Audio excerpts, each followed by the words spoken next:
बाबर आजम और शहीनशाह अफरीदी को MCG souvenir एजाज़ से नवाजा गया। वो एमसीजी सवेनियर बेसिकली एक एजाज़ होता है जिसमें एक मॉडल दिया जाता है एमसीजी ग्राउंड का, जो कि छोटा सा मॉडल होता है, बहुत क्यूट सा। वो एक प्लेयर को दिया जाता है एजाज़ के तौर पे, और उस प्लेयर के लिए ये ऑनर की बात होती है। और ये दोनों बंदों को ये एजाज़ मिला, शहीनशाह अफरीदी और बाबर आजम। उसके साथ इनकी एक बहुत ही क्यूट सी फोटो भी आई जिसमें ये दोनों बंदे वो छोटा सा एमसीजी पकड़ के खड़े हैं, और ऐसे ही लग रहा है जैसे कोई नए किसी बच्चे को एक छोटा सा खिलौना मिल गया हो और वो उसकी तरफ देख रहा है कि ये कैसे चलेगा और ये कैसे काम करेगा। तो ऐसे ही उनको एमसीजी का एक छोटा सा मॉडल दिया गया जो कि देखने में बहुत ही अच्छा है। इसमें ये मॉडल, ये सारा कुछ, ये छोटी मोटी चीज़ें, ये एक अलग चीज़ है, लेकिन इसके पीछे एक बहुत बड़ा एजाज़ है जो कि हमारे प्लेयर्स को रिसीव हुआ, जो कि बहुत ही बड़ी बात है हमारे लिए। तो ये काफ़ी बड़ी बात है क्योंकि आप देखिए हमारे प्लेयर्स पिछले काफ़ी अरसे से आउट ऑफ फॉर्म हैं, और अगर इन प्लेयर्स को ऐसी चीज़ें दी जाएंगी,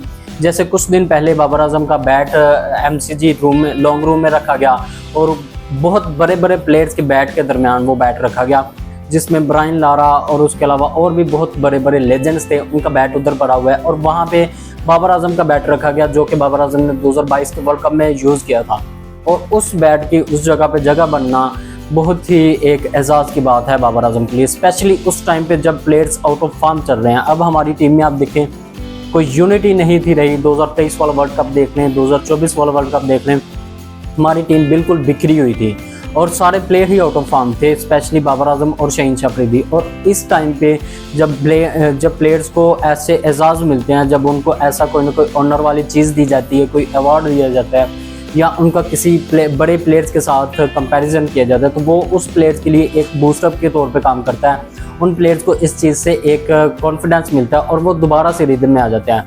आपने ये चीज़ नोट की होगी, अब बाबर आजम को ये चीज़ मिली, पहले उसका बैट उधर रखा गया, उसके बाद अब उसको ये एमसीजी अवार्ड दिया गया। तो इस सब के बाद बाबर का एक बूस्टअप नजर आएगा आपको। पहले मैच में एक झलक नजर आई थी जिसमें बाबर आजम ने अच्छी बैटिंग की, 37 स्कोर किए, लेकिन पूरी टीम का स्कोर एक तरफ और बाबर के ये 37 एक तरफ, क्योंकि वो बहुत ही एनर्जेटिक था उस दिन। वो फुल कॉन्फिडेंट होकर खेला, कोई डर नहीं था, कोई वो कंफ्यूज नहीं था। जैसे टेस्ट क्रिकेट में हमने देखा कि बाबर आजम जब भी आता है क्रीज पे वो काफ़ी ज़्यादा कंफ्यूज नज़र आता है। तो अब देखेंगे तो इस मैच में जो पहला मैच हुआ उसमें बाबर आजम काफ़ी ज़्यादा कॉन्फिडेंट थे, शॉट्स भी लगाई और बल्ले पे गेंद आ रही थी। सबसे बड़ी चीज़ होती है बल्ले पे गेंद आना।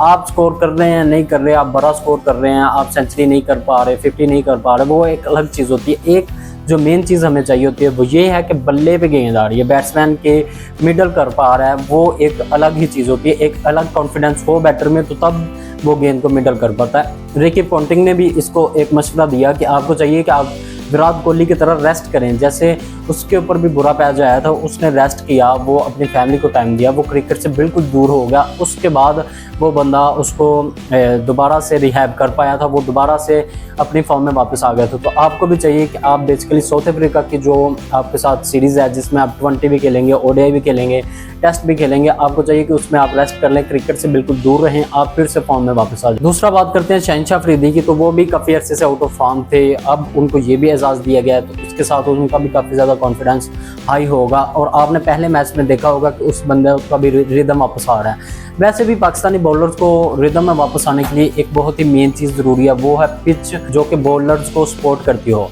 तो वैसी पिच इनको मिली, एडिलेड में भी वैसी ही पिच होगी, तो बॉलर्स वहाँ पे भी छाए होंगे, जो कि पाकिस्तान के लिए एक अच्छा साइन हो सकता है। मुझे इस सीरीज़ से सिर्फ 2-3 प्लेयर्स तगड़े चाहिए जो कि जिनकी फॉर्म वापस आ जाए। शहीनशाह अफरीदी, बाबर आजम, रिजवान और नसीम शाह, ऐसे प्लेयर्स, ये जो 4 मेन प्लेयर्स हैं हमारे की प्लेयर्स, इन सब की फॉर्म वापस आ जाए। इस सीरीज़ से हमें और कुछ नहीं चाहिए, हम जीते हारे कुछ भी हो, लेकिन इन बंदों की फॉर्म वापस आ जाए। और दूसरा, टीम में यूनिटी नज़र आई। यूनिटी काफ़ी अर्से बाद उस दिन पहले मैच में नज़र आई जब रिजवान की कैप्टनसी के अंदर ये मैच खेला गया। तो ये एक काफ़ी बड़ा एक चीज़ हो सकती है जो कि पाकिस्तान हासिल कर सकता है, जो इनके अंदर यूनिटी दोबारा से। इसके अलावा अपने रमीज़ राजा भाई, वो तो बाबर की तारीफ़ें करते ही रहते हैं। उन्होंने एक और बात कह दी, उन्होंने कहा कि बाबर आजम जो है उसको, अगर पाकिस्तान को एक इतना बड़ा प्लेयर मिल चुका है तो उसकी कदर करें, उसकी इज़्ज़त करें, उसको बूस्टअप दें, ना कि उसको ट्रोल करते रहें। अगर आप उसको ट्रोल करते रहेंगे बिला वजह तो फिर उस बंदे का कॉन्फिडेंस गिर जाएगा और वो फिर से वही अपने पुराने पैच में वापस चला जाएगा। तो इसलिए अगर हमारे पास गलती से कोई बंदा आ गया तो उसकी कदर हमें करनी चाहिए। और ये बात वाकई ही सही है रमीज़ राजा की कि हमारे पास अगर प्लेयर आया है कोई अच्छा, तो उसको संभाल के रखना। इस वीडियो में यही चीज़ें थी, आपको पसंद आई तो लाइक करें, नहीं पसंद आई तो डिसलाइक करें, मेरे फेसबुक पेज को फॉलो कर लें और यूट्यूब चैनल को सब्सक्राइब कर दें। मिलते हैं अगली वीडियो में, तब तक अपना ख्याल रखिएगा। अल्लाह हाफ़िज़।